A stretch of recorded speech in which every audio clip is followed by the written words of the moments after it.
You are going to spend about 9.3 hours this week just looking for information you already have. Which is honestly just a staggering number when you actually hear it out loud. It really is. Think about that for a second.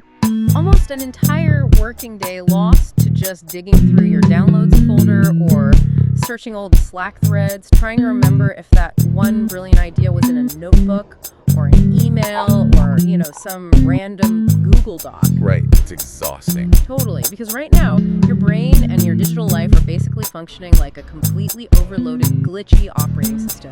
You've got 40 tabs open, the fan is screaming, and the whole thing feels like it could crash at any second. Yeah, and that's because it's a crisis of architecture, really.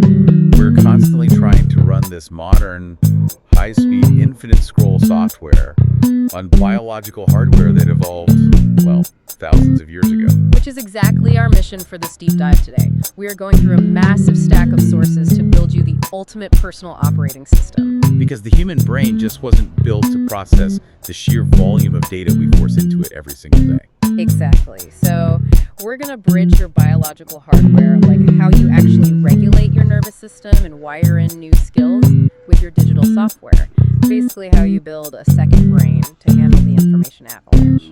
But before we even touch a keyboard or look at an app, we really have to look at the machine running it all. We have to optimize the biological hardware first. Oh, for sure. And honestly, the data in our sources on how our hardware is holding up right now is grim. Take high performers and entrepreneurs, for example. That stat was wild. Right. The National Institute of Mental Health found that 49% of entrepreneurs struggle with mental health issues, compared to 32% of the general population. Why is our hardware failing so spectacularly under pressure? Well, it's basically because of a fundamental design flaw in how we process threats. Yeah. Inside your brain right now, there is this constant, invisible turf war happening. Okay, a turf war between what? On one side, you have the amygdala. This is your primitive fear and threat center. It's incredibly fast, and, it's designed to keep you alive if a tiger jumps out of the bushes. Right, the survival instinct. Exactly. But on the other side, you have the prefrontal cortex. That's the modern, rational part of your brain that handles logic, executive function, and long-term planning. So they're fighting for resources. Constantly. When you are under extreme stress, say a client threatens to pull a contract, or you get a massive unexpected bill, your brain literally doesn't know the difference between a financial threat and a physical tiger. Wow. So it just reacts the same way. Yeah, the amygdala initiates a hijack. Yeah. It literally draws blood flow and energy away from the prefrontal cortex. Yeah. Your logic center just shuts down. So, to use our computer metaphor, emotional reactivity is basically a bad software glitch causing a fatal memory leak. That's a perfect way to visualize it. Like a background process fear or anxiety starts hoarding all the CPU power, and your rational brain just freezes. You end up snapping at an employee or sending a passive-aggressive email because the system crashed. Right. And to fix that memory leak, the sources point to a framework called positive intelligence. It introduces a concept known as PQ reps. PQ reps, what are those? They're essentially 10-second mental workouts to build up your self-command muscle. So when you feel that amygdala hijack, starting your chest gets tight, your breathing gets shallow. Yeah, we've all felt that panic setting in. Exactly. You deliberately shift all of your attention to a physical sensation for just 10 seconds.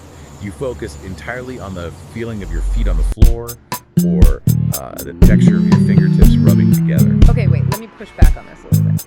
Taking 10 seconds to feel my toes is going to fix a deeply ingrained emotional glitch. I know how it sounds. If someone is dealing with severe chronic burnout or trauma, doesn't a 10-second fix sound incredibly reductive? Well, it sounds reductive if you view it as a one-time cure, which it isn't. The magic here isn't the 10 seconds itself, it's neuroplasticity. Ah, okay.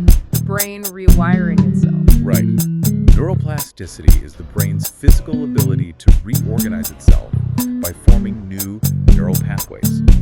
Every single time you interrupt that stress response, even for just a few seconds, you're actively weakening the neural superhighway that leads to the amygdala's panic button. So you're basically starving that pathway of traffic. Exactly. And you are paving a new road to the prefrontal cortex. It's not an instant fix. It is a micro-habit. Over hundreds or thousands of repetitions, you physically alter your brain's baseline. That makes a lot more sense. And this is really the difference between emotional intelligence, which is just knowing you're upset, and emotional maturity, which is having the biological infrastructure to pause and not act on it. Wow, that distinction between intelligence and maturity is huge, especially when the sources talk about what psychologists call emotional fusion. Oh yeah, emotional fusion is a big one. That's where your self-worth is so enmeshed with other people's opinions that you don't even have your own emotional baseline anymore. You just endlessly react to their validation or criticism.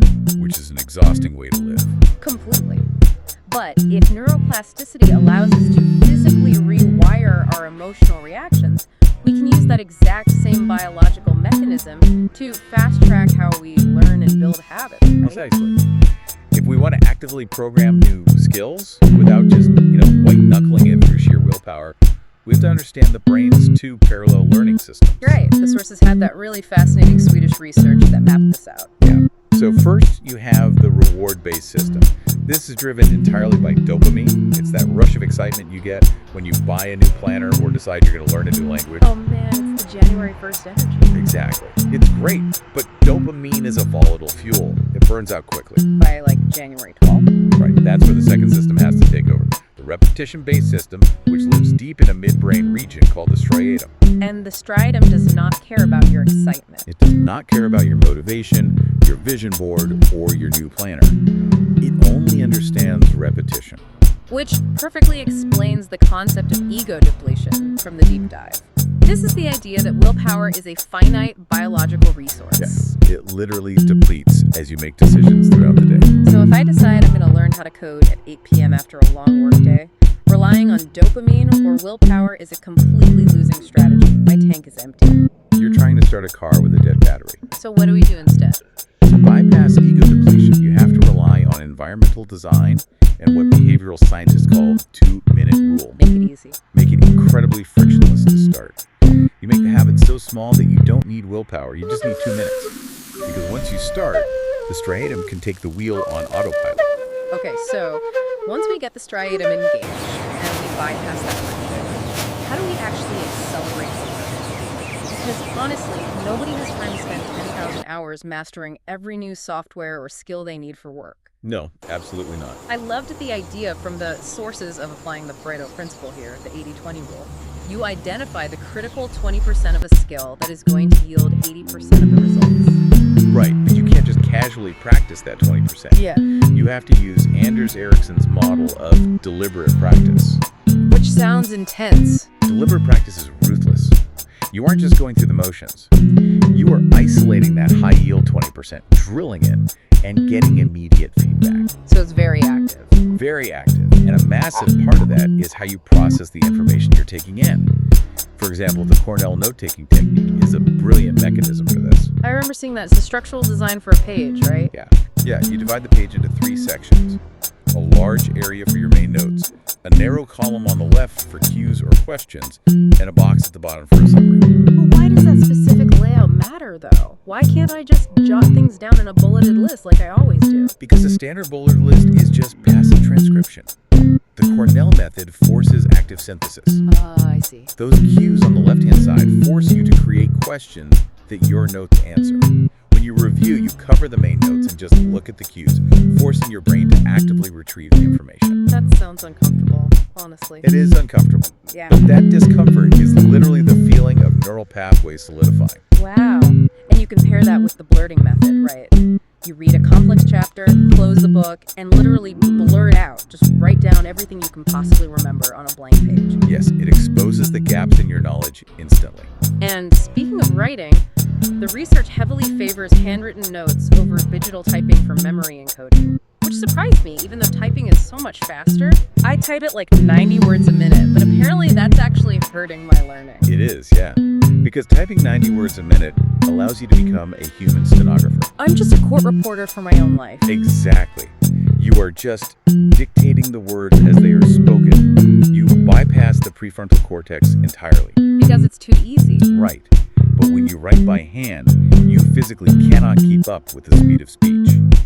Your brain is forced to listen, quickly analyze the concept, distill it into its core meaning, and write that summary down. The friction of handwriting is the very thing that creates comprehension. Okay, here's where it gets really interesting to me. There's also data in our stack showing that just 12 minutes of meditation 5 times a week can drastically increase your baseline focus and ability to absorb all this. 12 minutes is nothing, really. It's nothing. But wait, I have to stop and challenge this whole accelerated learning culture. Okay, go for it. If we are constantly looking for the 20% shortcut, or we're only meditating so we can squeeze out 12 more minutes of productivity, aren't we losing the soul of actual mastery? Is all this hacking actually destroying deep comprehension? Well, that is the exact danger of the productivity trap. But the distinction to keep in mind here is efficiency versus depth. Okay, how so? Finding the 20% isn't about avoiding the hard work of mastery. It's about making sure your hard work is aimed at the right target. Ah, I get it. If you practice the wrong guitar chords for 4 years, you've worked incredibly hard, but you haven't mastered the instrument. Deliberate practice just ensures your biological hardware is processing the right data. That's a great point. But you're right to point out our limits, because eventually, no matter how much you optimize your dopamine or how pristine your Cornell notes are, the human brain simply runs out of RAM. We just cannot hold it all. We can't. Which is the perfect pivot to our software. We've hit the biological limit. Now we have to offload the excess to the machine. We need a personal knowledge management system, or a PKM. Yes, the PKM. We started this deep dive with that brutal McKinsey statistic. 1.8 hours a day, which is 9.3 hours a week, completely lost to searching for information. How do we build a system that stops that bleeding? Well, first we have to move away from treating our computers like a junk drawer and start using the DIKW model. DIKW, data, information, knowledge, and wisdom, right? Exactly. Right now, most people are drowning in data. Just raw, unorganized numbers, stacks, and downloaded PDFs. Your PKM system needs a workflow that captures that data, organizes it so it becomes information, synthesizes it into knowledge, and eventually allows you to apply it as wisdom. And the way modern tools handle this is a total paradigm shift. If you look at platforms like Obsidian, Cascade, or Notion, they are entirely ditching traditional folder structures. Oh yeah, folders are dead. Right, they're replacing them with bidirectional linking and tags. The problem with a traditional folder is that it forces you to make a permanent binary decision about where a piece of information lives. Yeah, like if I have a great article about the psychology of stress, do I put it in my health folder or my work management folder? Right, it's a structural trap. Traditional folders are like parking spaces, one car per spot. If the article is parked in health, it can't be parked in work. But bidirectional linking is more like a subway map. I love that analogy. Thanks.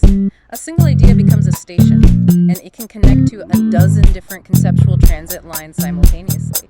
It actually mirrors how human association works in our own neural networks. Exactly. But, okay, here's my practical concern. If I'm suddenly tagging every thought, linking every article, and building this massive subway map of a second brain, doesn't that just become a second full-time job? It definitely can. Like, how do we prevent this from turning into digital hoarding, where we spend hours meticulously organizing things we will literally never look at again? It absolutely will become a second job if you focus on the storage rather than the retrieval. The antidote to digital hoarding is strict workflow design. You don't need a perfectly categorized archives. You need an actionable dashboard. Okay, let's get tactical with that. Instead of getting bogged down in which buttons to click, what is the actual philosophy behind building a unified dashboard in a tool like Notion? The philosophy is about centralizing context to protect your attention span. Protect the prefrontal cortex again. Exactly. Every time you switch tabs from a project brief to a spreadsheet to a Slack message, your brain suffers a cognitive switching penalty. It drains that ego depletion we talked about. Right. A well-designed Notion dashboard creates a single pane of glass. In the tutorials from the sources, like Alex Cunningham's breakdown, you build one master database for everything you do. By just typing /database, right? Yep. Then, on your daily dashboard, you create filtered views. You don't see the whole chaotic database, you just see a Kanban board of what is active today. You delete the default view entirely. Or use a blank table to view all workspace data sources at once. And you can pull in outside context without ever leaving that page. Notion uses a service called iframely, which lets you embed live interactive content from over 1,900 different domains. It's incredible. You can have a live Miro whiteboard, a Google Drive folder, and a Spotify focused playlist functioning right inside your Notion dashboard. You literally never open another tab. Exactly. And other platforms are pushing this boundary even further. Like Workflow, which just had its 50th anniversary. They recently rolled out timeline method and a huge OCR feature. Optical character recognition, right? Yes, it means you can drop an image of a whiteboard or a screenshot into your notes, and the software automatically reads the text inside the image and makes it searchable and editable. It removes the friction of data entry entirely. You can even pipe text straight from emails with workflow now. But the real magic, the thing that truly prevents you from having to do the manual labor of digital hoarding, is automation. And that brings us to Zapier. Oh, Zapier's a game changer. Zapier is essentially the central nervous system for your digital body. But a lot of people hear automation and get intimidated. How does Zapier actually connect apps that were never designed to talk to each other? It uses APIs, which are application programming interfaces. Okay, what does that actually mean? Think of an API like a waiter at a restaurant.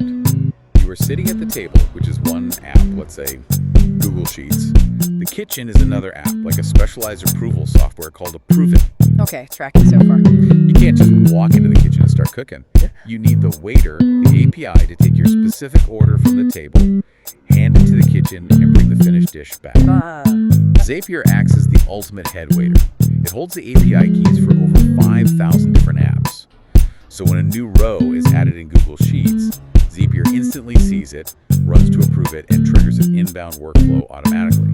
The human never touches it. That is incredibly efficient. But again, I have to play devil's advocate here. Do it. If Zapier is moving our data, and OCR is reading our images, and AI is summarizing our notes, do we risk checking out entirely?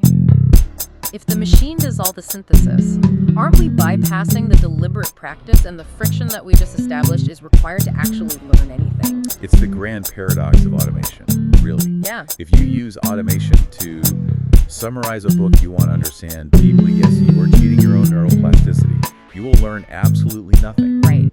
The goal of automating the mundane-like data entry, file routing, or generating task lists is not so you can tune out. It's to aggressively protect your prefrontal cortex from decision fatigue. So you're saving the fuel for the right fire. Exactly. Oh. You automate the low-level administrative work so you have the cognitive energy and the actual hours to tune in to the high-level, deeply human work that a machine cannot do.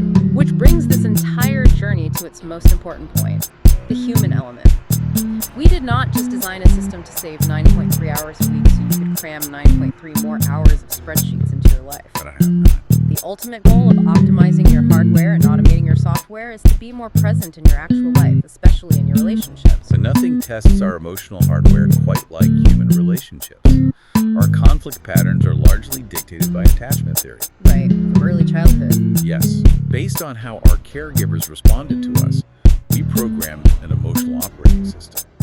Generally, people fall into secure, anxious, or avoidant attachment styles. I found the insight on avoidant attachment from the deep dive particularly eye-opening. When someone with an avoidant style is stressed or in an argument, their instinct is to withdraw and rely completely on logic to create distance. Yes, you retreat to safety. And the key to communicating with them isn't to debate the facts. You have to validate their emotion even if you think their logic is completely flawed. Because if you attack their logic, you are just feeding the amygdala's threat response. Yeah. It will dig their heels in or completely shut down. Right. But when you say, I can see why you feel incredibly overwhelmed right now, you bypass the threat detector. You signal safety. Validating the emotion doesn't mean you agree with the behavior. It means you are de-escalating the nervous system. And when we fail to do that, we end up in what relationship experts call the argument hangover. Oh, the worst feeling. It's that awful, tense, agonizing silence in the house after a fight where nobody wants to be the first one to speak.